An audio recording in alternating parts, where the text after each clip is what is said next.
नमस्कार, हर हर महादेव, जय भोलेनाथ। आपका स्वागत है आपके खुद के YouTube चैनल पर जिसका नाम है चाचा के फैक्ट्स। मैं नितिन हूं, कहानियां सुनाता हूं। कभी फैक्ट्स, कभी ईश्वर से जुड़े चमत्कार, कभी रोचक पौराणिक कथाएं और कभी तीसरी शक्ति के प्रकोप।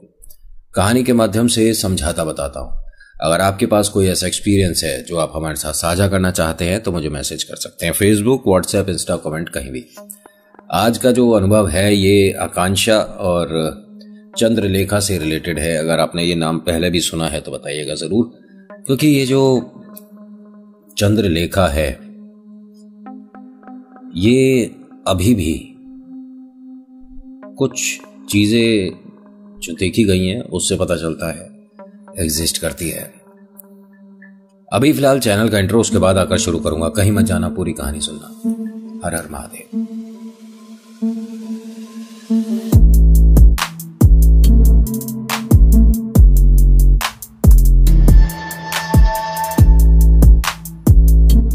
कहानी शुरू करने से पहले रिक्वेस्ट है, बहुत मेहनत लगता है एक एक वीडियो आप तक लाने में, तो नीचे बहुत सारे बटन हैं, देख लीजिएगा। अगर आपको सही लगता है लाइक करना, शेयर करना, कमेंट करना तो कर सकते हैं। कुछ कहना चाहते हैं तो सुझाव दीजिएगा मुझे। सब्सक्राइब करिएगा अगर आपका इंटरेस्ट है कहानियों में। आकांक्षा अपने टारगेट को अचीव करने वाली एक ऐसी लड़की जो अपने घर परिवार को कन्विंस करके एक शहर आती है और यहाँ अपने पैरों पर खड़ी होती है। सिर्फ पैरों पर खड़ी नहीं होती, एक अपना मुकाम बनाती है, एक अपना नाम बनाती है। इस फील्ड में जानी मानी एक हस्ती बनती है। लोग इसे टीआरपी की रानी कहते हैं, बादशाह कहते हैं, कुछ लोग लाइन कहते हैं, कुछ ऐसे कहते हैं कि जंगल में अगर आकांक्षा आ गई है तो सभी को अपना अपना घर देखना पड़ जाएगा। मतलब इसका एक वैल्यू अलग था। ये मीडिया हाउस में काम करती हैं, मतलब कि न्यूज रिलेटेड इनका काम है, समाचार आप तक, हम तक लाने का। ये न्यूज एंकर बनती हैं, एक अच्छे प्राइम शो को करती हैं। लेकिन नतीजा कुछ समय, 1-2 साल, 3 साल, 4 साल बाद इनका वो जो एक क्या कहते हैं ऑरा था, एक इनके में जो ऊर्जा थी, समाप्त हो गई। क्या हुआ? जर्नलिज्म खत्म हो गया। न्यूज नहीं है कुछ बताने को। क्रिएटिव हेड कहां चले गए? जो क्रिएटिविटी दिखती थी वो कहां चली गई? आकांक्षा को इनके सीनियर ने बोल दिया कि मैडम, अब आप वो नहीं रहे जिसको हमने कभी नौकरी पे रखा था। आप में वो काबिलियत तो है लेकिन अब नहीं चल पा रहा।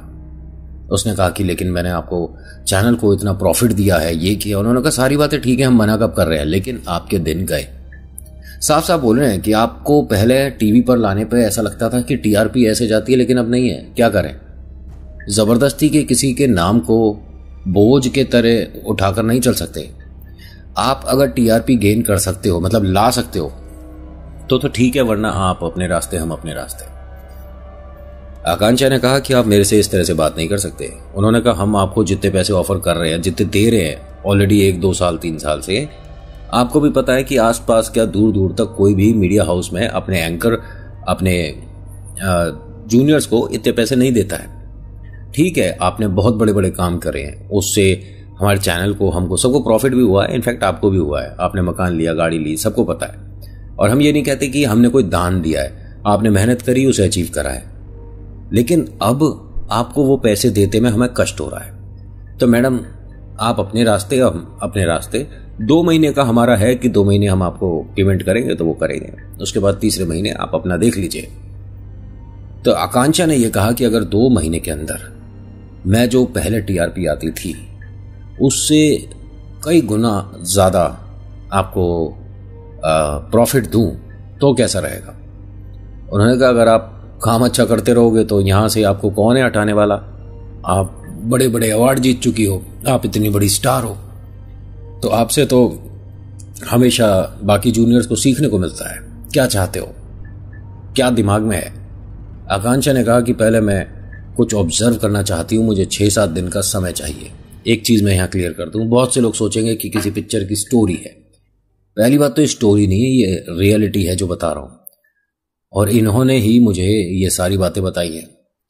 इनकी इस बात को लेकर, हाँ, उसके कुछ पार्ट्स को एक मूवी में दर्शाया गया है, दिखाया गया है, विद ड्यू परमिशन, इनकी आकांक्षा की परमिशन के बाद, उससे पहले नहीं, ठीक है। और हो सकता है कि आपको लगे कि उस पिक्चर की कहानी, ऐसा नहीं है, क्योंकि आकांक्षा ने जो जो हमें बताया भाई साहब, सुनकर हमें भी ऐसा लग रहा था कि आपने ये सब कैसे महसूस करा होगा। खैर, होता क्या है कि आकांक्षा ने 7 दिन का वक्त मांगा और इसके मामा पापा भी इसके पास आ गए थे कुछ दिन का छुट्टियां बिताने के लिए। अपने घर से दूर रहती थी तो घर पर आती है, एक अपार्टमेंट में इसने अच्छा बढ़िया महंगा एक घर ले रखा था। मॉम डैड से परमिशन लेती है कि मैं 2 दिन ऑफिस ही रहने वाली हूँ, बहुत सारा काम आया है, जिम्मेदारी आई है, ये मान लो कि अगर काम पूरा नहीं किया तो नौकरी से भी हटा देंगे। तो पिता ने कहा कि नहीं, मेरा शेर बच्चा है, तू मेहनत कर, घर पर हमें कोई दिक्कत नहीं है। आकांक्षा यहां से अपना कुछ सामान वगैरह लेकर ऑफिस के लिए निकल रही थी। तो 3-4 बार ना ये मानिए कि इस काम को यहीं बंद कर देने के लिए इसे हल्के हल्के क्लू मिल रहे थे। कभी ये अपना सामान भूल रही थी, कभी गाड़ी की चाबी भूल रही है, कभी जाते में ठोकर लग गई तो दरवाजे पर रुक गई। बहुत सारी बार इसे चीजें ऐसी बाद में महसूस हुई कि मैं घर से बाहर भी नहीं निकलती अगर मैं बाकी चीजों पर ध्यान देती। मैंने बस ये सोचा कि अरे क्या हो रहा है मेरे साथ, ये क्या हो रहा है मेरे साथ। और कहते हैं ना कि अगर आप कोई गलत काम कर रहे हो तो उससे पहले चेतावनी के तौर पर 2-1 बार ईश्वर भी आपकी मदद करते हैं, लेकिन हम उसे भूल जाते हैं, इग्नोर कर देते हैं और ये सोचते हैं कि सब कुछ जाने दो। खैर, आकांक्षा सारी बातों पर ठंडा पानी डालकर पहुंच गई अपने दफ्तर। ऑफिस में इसने अपनी टीम से कुछ चीजें कहा जो आपको करनी है, मेहनत करनी है मतलब, और दूसरे चैनल पर क्या क्या चल रहा है, कौन सी बात ज्यादा ट्रेंड कर रही है, किस बात को ज्यादा लोग पसंद कर रहे हैं, कौन सी न्यूज ज्यादा देखी जा रही है, किस तरफ लोगों का रुझान है, सब कुछ देखो। उस तरह का अगर कोई गेम शो करना है तो वो करो, सेलिब्रिटी को बुलाना है, अरे हीरो हीरोइन, कोई क्रिकेटर, कोई कुछ भी, जिसको बुलाना बुलाओ। क्योंकि देखिए, कभी समाचार होते हैं जेन्युइन और कभी बनाए जाते हैं, कभी कभी थोड़ा सा इंटरेस्ट क्रिएट किया जाता है। आज की डेट में तो मैं न्यूज को पहले वाली न्यूज से मिलाता ही नहीं हूं ना। पहले समाचार आते थे, अब क्या मैं बोलूं उसके बारे में, क्योंकि आकांक्षा जी आप भी देख रहे हो। खैर, मैं उधर नहीं जाऊंगा, जिसकी कहानी बस वैसे ही बात करी जाए बेहतर है। अब यहां बहुत सारे लोगों ने बहुत सारी राय दी।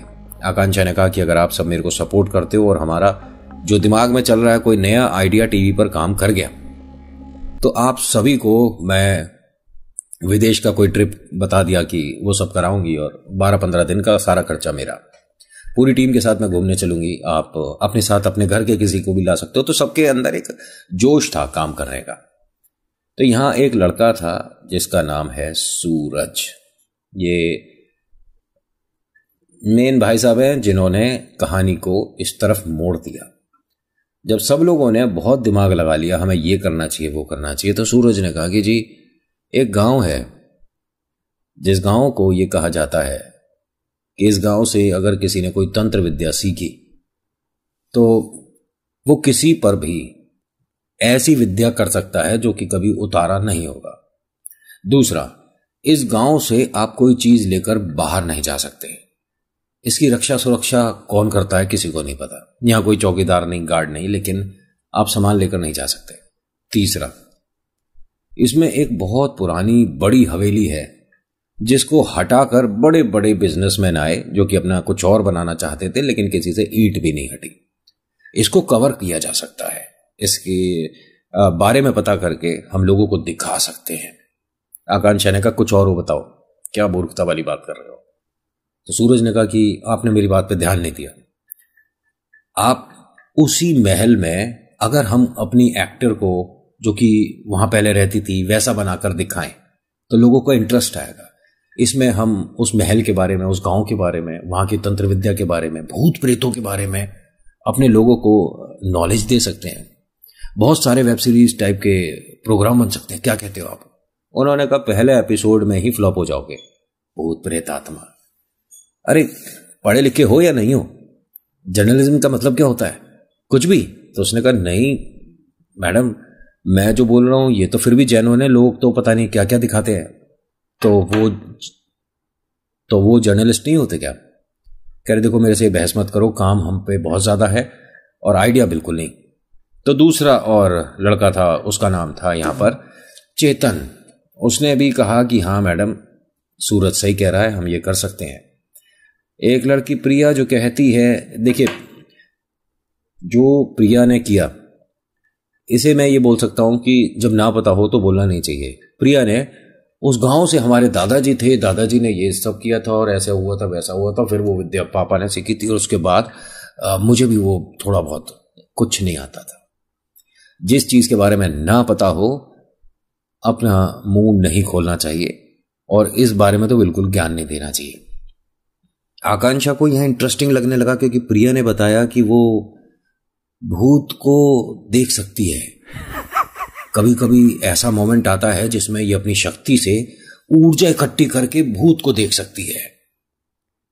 अच्छा, तो प्रिया की बातों में आकांक्षा आ गई। आकांक्षा जी ने कहा कि अगर ऐसा है तो मुझे तुम इस कमरे में क्या भूत प्रेत दिखा सकती हो? हाँ, अगर ऐसा पॉसिबल है तो चलो हम इस गांव के बारे में कवर करते हैं क्या है। लेकिन पहली बात, मैं डायरेक्ट टेलीकास्ट नहीं करूंगी। पहले मैं कम से कम 4 एपिसोड यहां बनाऊंगी, देखूंगी, मुझे पसंद आएगा तब हम आगे बात करेंगे। लेकिन एक दिन में एक शूट हो जाना चाहिए क्योंकि मेरे को 6-7 दिन मिले हैं। इसी बीच में मुझे कुछ ऐसा प्रेजेंट करके देना जो कि आगे काम करेगा। उन्होंने कहा ठीक है, कल ही चलते हैं। पूरी टीम से बात हो गई, सब तैयार हो गए। जो इनको लेके जाने वाले हैं, जो बस ड्राइवर वगैरह भैया हैं, फोटोग्राफर हैं, सब लोगों से बात हो गया। सारी चीजें जो जो चाहिए थी इकट्ठी हो गई। प्रिया के पास सभी लोग आते हैं। रात का 2 बज रहा है, ऑफिस में है सब लोग। सबको मतलब फोन कर दिया, आना है, मिलना है और कल सुबह 5-6 बजे निकल जाना है। रात के 2 बजे प्रिया के पास आए और प्रिया से कहा कि आकांक्षा मैडम ने आपको कॉन्फ्रेंस हॉल में बुलाया है और वो कह रही थी कि अगर आपको किसी चीज की जरूरत है तो अपनी सारी चीजें ले आओ और यहां हमें कुछ महसूस कराओ। मजाक चल रहा है। प्रिया ने वहां पर आकर कहा, मतलब कॉन्फ्रेंस हॉल में आकर सभी से, कि आप सब ना इस चीज को मजाक मत समझो। अगर मैं कुछ ऐसी शक्ति से कनेक्ट करती हूं तो फिर मेरा अपने ऊपर कंट्रोल नहीं रहता। मैं अजीब तरीके से बर्ताव कर सकती हूं और आप में से कोई फिर मुझे कोई सॉल्यूशन नहीं दे सकता। मुझे इस वक्त घर लेकर जाओगे, फिर घर में सब लोग चिंतित हो जाएंगे, मेरी जॉब भी जा सकती है। आप सब क्या कर रहे हो? आकांक्षा ने कहा कि नहीं, आपको थोड़ा बहुत तो हमें बताना चाहिए ना कि आप जानती हो हम आपकी कही बात पे चल रहे हैं। तो उन्होंने कहा मेरी नहीं, ये तो चेतन और सूरज की बात थी, बस मैंने उसमें ये बताया कि हाँ वो गांव ऐसा है, वहां से मेरे परिवार के लोग हैं। सूरज जानता था कि ये झूठ बोल रही है क्योंकि प्रिया ने ये बात बोली थी कि मेरे दादाजी जब यहाँ दिल्ली शिफ्ट हुए थे तो उस गांव से अपनी यादें और ऐसा और वैसा न जाने क्या क्या चीजें लेकर आ गए थे। जबकि उस गांव की सच्चाई है, आप वहां से पौधा नहीं ला सकते, सामान तो बहुत दूर की बात है। हाँ, और आज भी है ये। मुझे मैसेज करके कर, अभी दिन हमें जगह बता, हम अभी जा रहे हैं, अभी लाते हैं, वहां से हम सारा घर ले आएंगे, किसी का पूरा हो जाने दो। क्या पता आप आसपास ही रहते हो तो ज्यादा मेहनत नहीं करनी पड़ेगी। और बाई चांस कहानी के बीच में मैं इस गांव का नाम बताना भूल जाऊं तो इंस्टा है, वहां पर भी बता सकता हूं। लेकिन आपको पूरी कहानी में अब किस तरीके से मैं नाम बताऊंगा ये आपको पकड़ना है, ठीक है? और हाँ, बताऊंगा जरूर, तो ध्यान रखिएगा जरा पूरी कहानी पर। आकांक्षा ने यहां पर प्रिया से बोला कि अगर आप कुछ हमें दिखा सकते हो कि हाँ प्रेत होते हैं तब तो ठीक है, वरना नहीं, हम इस बात को यहीं पर खत्म करेंगे। तो प्रिया ने कहा कि इसमें परेशान होने वाली कोई बात ही नहीं है, मैं आपको यहीं से बैठे बैठे वहां कुछ महसूस कराऊंगी। अब सब लोग आकांक्षा को देख रहे हैं ध्यान से। आकांक्षा ने 1-2 सेकंड सभी को देखा, फिर कहती मजाक चल रहा है क्या? अरे जो करना है अपने ऊपर करो ना, मेरे ऊपर का मतलब क्या है? तो प्रिया ने कहा कि नहीं मैडम, अगर मैं अपने ऊपर करूंगी तो उस प्रेत को कैसे भेज सकते हैं? अगर आप पर करती हूं तो प्रेत को भगाना कैसे है, भेजना कैसे है, मुझे आता है। तो सूरज ने कहा कि मुझ पर करो, मुझ पर करो, बताना जरा कैसे आते हैं भूत प्रेत, मजाक चल रहा है? प्रिया जी, हो सकता है कि आपके दादाजी वहां के हों, ठीक है, मना नहीं कर रहा, लेकिन बहुत सारी बातें आपने झूठ बोली है। मैडम ने पूछा तो सूरज ने बता दिया कि वहां से कोई चीज ला नहीं सकते तो इसके दादाजी कैसे ले आए चीजें। यहां आर्गुमेंट होने लगा। तो प्रिया ने इन सभी के सामने, मतलब मैं इतना मानता हूं कि जिस चीज के बारे में नहीं पता हो बिल्कुल उस पर नौटंकी नहीं करनी चाहिए। इसने सभी के सामने क्या करा कि मैं आपको कुछ दिखाती हूँ सभी को, और ध्यान से देखना सूरज तुम भी।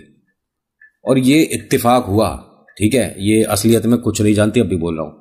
इसने अपने बैग से कुछ लिपस्टिक वगैरह जो होते हैं, आई लाइनर वगैरह, जो हमारी माताएं बहनें मतलब इस्तेमाल करती हैं थोड़ा सा मेकअप के लिए, टचअप के लिए, वो टेबल पर रखती है। और उससे एक क्रॉस बनाया इसने, काजल के वो जो लाइनर होता है वो, या बाकी चीज़ों से, या लिपस्टिक से, इस तरह का क्रॉस बनाया। अब सूरज ध्यान से देख रहा था। सूरज को कहती है कि तुम ठीक मेरे सामने आ जाओ। बड़ा इंटरेस्टिंग हो गया, सभी लोगों ने यहाँ पर इस तरह से कवर कर लिया, सब देखना चाहते थे। आकांक्षा बिल्कुल ठीक left hand side, right hand side पे कहीं बैठी थी, वो भी ध्यान से देख रही थी कि देखें क्या कर रही है। अब वो जो क्रॉस है, बोलती क्या है सूरज को कि तुम ध्यान से देखना इसे, और किसी को ये मूव करते हुए दिखता है तो वो अपना सिर्फ नाम बोलना, चिल्लाना नहीं। अगर ये क्रॉस धीरे धीरे हल्का हल्का मूव करता है, यानी कि ये इस तरह से इन्होंने बनाया और ये धीरे धीरे मूव करेगा, तो आपको अपना धीरे से नाम बोलना है।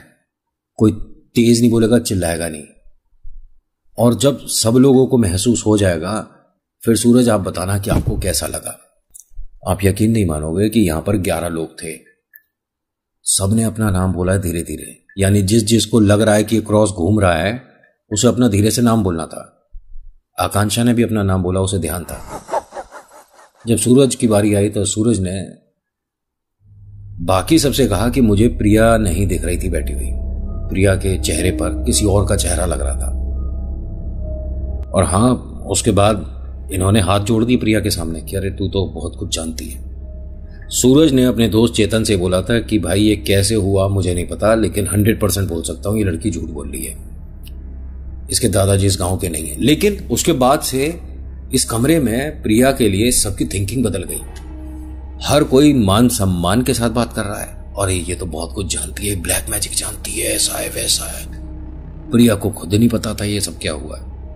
उसने तो बस एक हॉलीवुड की कोई मूवी थी उसका सीन कर रही थी, अब उसे क्या पता था कि गलती से सब कुछ असल हो जाएगा।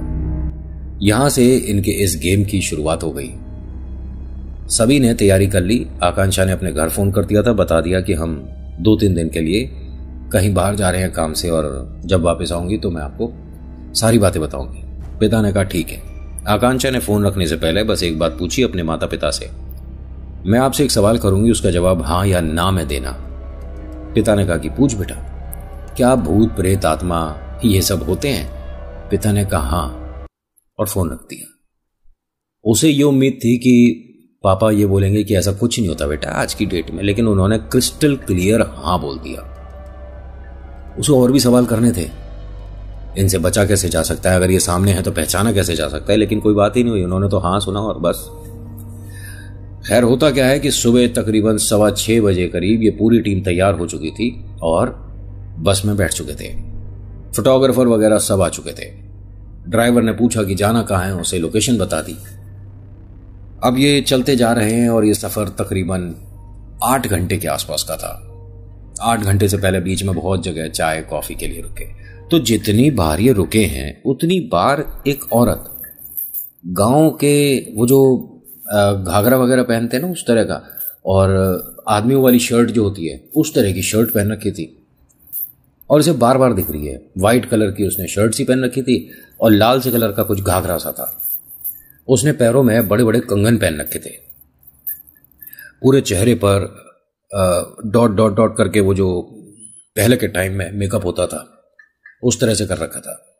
उसके एक कान में बहुत बड़ा झुमका था, और इनका ये कहना है कि उसकी नाक एकदम सीधी नहीं थी, उसकी इस तरह से क्रॉस थी। इसीलिए उसको पहली बार जब देखा तो मैंने दोबारा नजर उसकी तरफ करी, चेहरा कुछ अजीब सा लगा। आकांक्षा ने ना 2 बार उस औरत को देख लिया था। तीसरी बार जब ये जगह रुके थे तो वहां ये चाय कॉफी के लिए बाकी सब रुके, कोई फ्रेश होने जा रहा है, कोई मुंह हाथ धो रहा है, लेकिन ये उस औरत को ढूंढ रही थी आकांक्षा। सभी लोग बस के बाहर थे, बस में अंदर कोई भी नहीं था, ड्राइवर वगैरह सब लोग बाहर थे, और अब यहां से आधे घंटे का रास्ता था, बस ये पहुंचने वाले थे गांव। आकांक्षा ने जब हर तरफ ढूंढ लिया तो उसकी बस पे नजर गई। बस की तीसरी सीट पर वही महिला बैठी है और ये बस के बाहर थी। अब इसने इधर उधर देखा और उस महिला को इशारे से बोला कि आप रुकिए, मैं आ रही हूं। अब जब आकांक्षा ने इस तरह से रिएक्ट किया ना, तो ड्राइवर की भी नज़र आकांक्षा और बस की तरफ गई कि बस में तो कोई है नहीं, मैडम किससे बोल रही हैं। ये धीरे धीरे थोड़ा सा आगे जाकर देखता है कि मैडम बस की तरफ ही देखकर बोल रही थी या कोई बस के आगे पीछे साइड में खड़ा है उससे बोला था। ये बस के दरवाजे के बाहर थी और बाहर वो महिला दिख रही थी। आप इसी गांव की हो क्या? एक सेकेंड, आप सुन नहीं पा रहे क्या मेरी आवाज? रुकिए, अब मैं आती हूं। अब वो बस में अंदर चढ़ी, तीसरी चौथी सीट सारी बस खाली है। हाथ पैर फूल गए उसके। आकांक्षा ने पूरी बस में पीछे तक जाकर देखा। हेलो मैडम, मैडम, हेलो, आप कहाँ कहाँ चले गए? अभी आप यहां बैठे थे। हेलो, नहीं समझ आ रहा। अब आकांक्षा की नजर पड़ी ड्राइवर पे। ड्राइवर ने पूछा कि मैडम क्या हो गया? उन्होंने कहा बस से कोई अभी महिला उतरी थी क्या? उन्होंने कहा नहीं। अरे आपने ध्यान नहीं दिया होगा, कोई दूसरी तरफ उतरी हो? उन्होंने कहा नहीं। पक्का? उन्होंने कहा हाँ मैडम, सब कुछ ठीक तो है? उन्होंने कहा हाँ सब ठीक है। ऐसा मुझे लगा कि बस में कोई बैठा है, मैं उससे बात करना चाहती थी, उसको देखकर ऐसा लग रहा था कि इसे गांव की होगी और उससे कुछ जानकारी लेना चाह रही थी। उन्होंने कहा ठीक है मैडम, कुछ चाय वगैरह आप लेना चाहो तो ले लीजिए। हाँ हाँ मैं आती हूं। जब ये उतर रही थी, एक सीढ़ी उतरी थी बस से, वापस चढ़ती है। ड्राइवर के जस्ट पीछे वही महिला खड़ी थी। इसने ड्राइवर से कहा कि ये मैं इसी महिला के बारे में बात कर लूं जो आपके जस्ट पीछे खड़ी है। मैडम क्या कह रहे हो? आवाज नहीं आ रही। यहां सब लोगों ने देखा है, बस के शीशे खुले हुए थे। कोई ऐसा नहीं कि मैडम किसी ऐसे साउंड प्रूफ कमरे में बैठी हैं और बाहर आवाज नहीं जा रही है। मैडम चिल्ला चिल्ला के बोल रही है, लेकिन बाहर किसी को कोई आवाज नहीं आ रही थी। और हाँ, मैडम जब बाहर उतरी है ना, तो जो लोग बैठे हुए थे इनके ऑफिस के, उन सभी ने कहा कि ड्राइवर के पीछे कोई भी नहीं था मैडम। ये आप अपने मन से गांव शुरू होने से पहले जो कहानी बना रही हो ना, एक क्रिएशन जो है आपकी, इतने क्रिएटिव भी मत हो कि पूरी टीम को डर लगने लगे। आकांक्षा ने कहा कि मैं झूठ नहीं बोल रही, मैंने बस में चढ़ते में भी एक महिला देखी है। उसने सफेद कलर की शर्ट पहनी है, लाल कलर का कुछ उसने फ्रॉक सा घाघरा सा पहना हुआ है, बड़े बड़े उसने पैर में कंगन पहने हुए हैं, बड़ा सा झुमका है और उसकी नाक टेढ़ी सी दिखती है। बड़ा अजीब सा चेहरा है उसका, मैं भूल नहीं सकती, डरावनी है। उन्होंने कहा आपके पीछे कोई प्रेत तो नहीं लग गया? जैसे ये बोला गया, एकदम चूड़ी या कंगन की पता नहीं कैसी आवाज, ऐसा लगा इन्हें पास करके इधर से उधर गई है।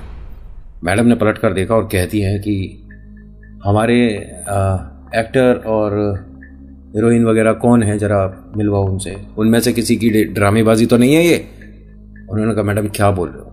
वो दोनों वहां बैठे हैं, एक्टर हैं और थिएटर करते हैं और अच्छे थिएटर करते हैं। आप प्लीज इस तरह का मजाक मत करिएगा उनके साथ, लोग आपको सोचेंगे पता नहीं क्या कहानियां बना रहे हो। नहीं नहीं, अरे मैं बस पूछ रही हूं, एक बार मिलवाओगे उनसे? हाँ चलिए, उन दोनों से मिलती हैं। बातों बातों में आकांक्षा ने बोल दिया कि आप में से कोई एक्टिंग पहले तो शुरू नहीं कर रहा है। मैं समझा नहीं मैडम, हम एक्टिंग पहले मतलब? उन्होंने कहा नहीं, बस अगर ऐसा है तो फिर आप गलत पंगा ले रहे हो। उन्होंने कहा गलत पंगा ले रहे हैं?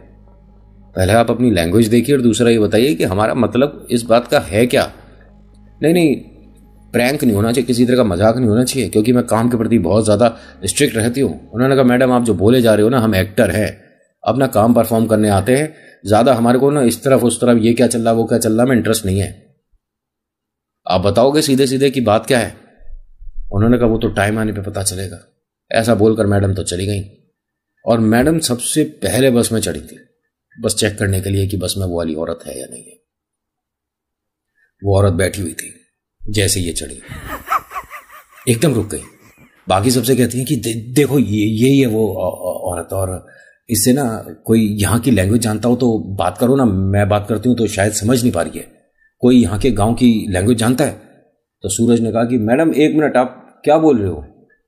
नहीं सूरज, तुम इस गांव की लैंग्वेज जानते हो? सूरज ने कहा हाँ जानता हूं मैडम, लेकिन बात किससे करनी है? तुम एक मिनट बस में ऊपर आओ। वो जैसे ही ऊपर बस में चढ़ा तो मैडम ने कहा वो जो सामने बैठी है ना लेडी, एक बार पूछना उसका नाम क्या है। बस में कोई बैठा हो तो ये पूछे भी। उसने मैडम को देखा और कहा कि मैडम देखिए ये सब मजाक करने की जरूरत नहीं है, बस में बैठो भाई सब लोग और फटाफट से आधे घंटे में वहां पहुंचते हैं और कहीं रुकने की जगह तो मिलेगी नहीं, बस के साथ ही कोई टेंट लगा के रुकना पड़ेगा। आकांक्षा की इस बात का कोई जवाब ही नहीं मिला, लेकिन आगे क्या हुआ जवाब मिलेगा अगले भाग में। So thank you so much for watching. मैं नितिन हूं, ये चाचा के फैक्ट्स है। हर हर महादेव, जय भोलेनाथ, धन्यवाद।